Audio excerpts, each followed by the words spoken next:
On the shores of Lake Victoria, the practice is commonly called jaboya. It's an unwritten agreement between a male fisherman and a female fish trader. If she has sex with him, she gets the pick of his daily catch.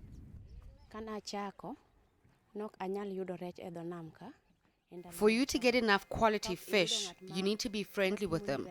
If you are a stranger and you don't know, he would follow you outside from the lake and ask you, if you want to get good fish for your market, we need to be friends so I can do you favors.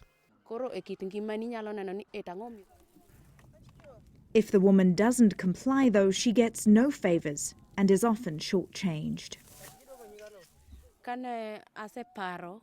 So when you come with your basket, he looks at you in the eye.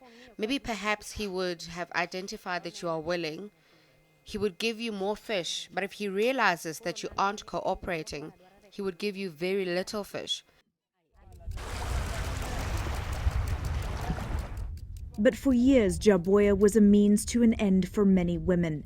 The spread of disease and HIV/AIDS around the beaches of Lake Victoria became rampant, more than double Kenya's national rate.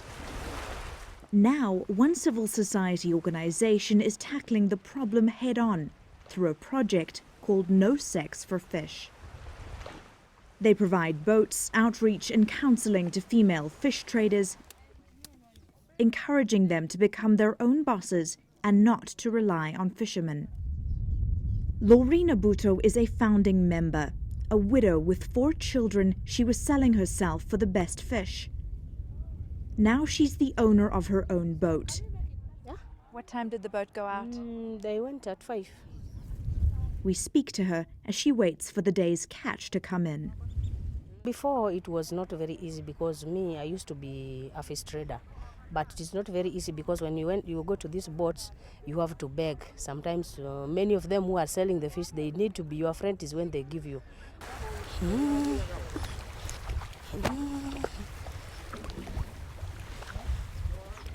Laureen employs about 4 fishermen and makes around $12 per catch.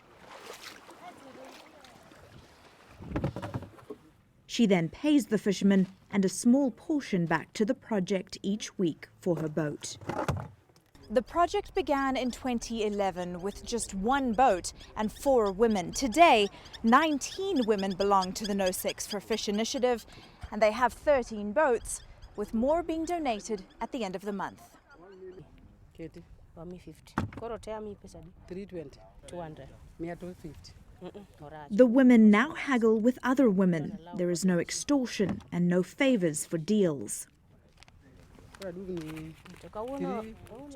Female fish traders who see the success of Laureen and her counterparts want the No Sex for Fish initiative to provide more boats. Like if we can have very many boats to support these women, maybe like 2 per boat or 3 could be okay, because majority are doing that job in this beach. Lake Victoria provides something like about 4 billion Kenya shillings annually. But where is that 4 billion going to? It's going to other people's pockets outside the Lake Victoria. And the sad thing is that no such money comes back to infuse improvements here.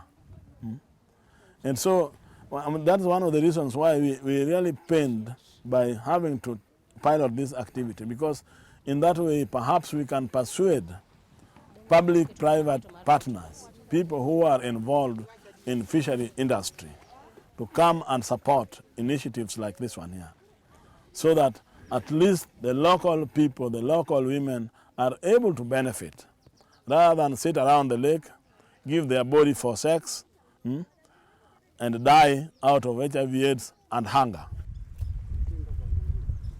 The practice, however, continues in many parts of the lake, untouched by the No Sex for Fish project. The lake is home to nearly 3 million fishermen and even more female fish traders.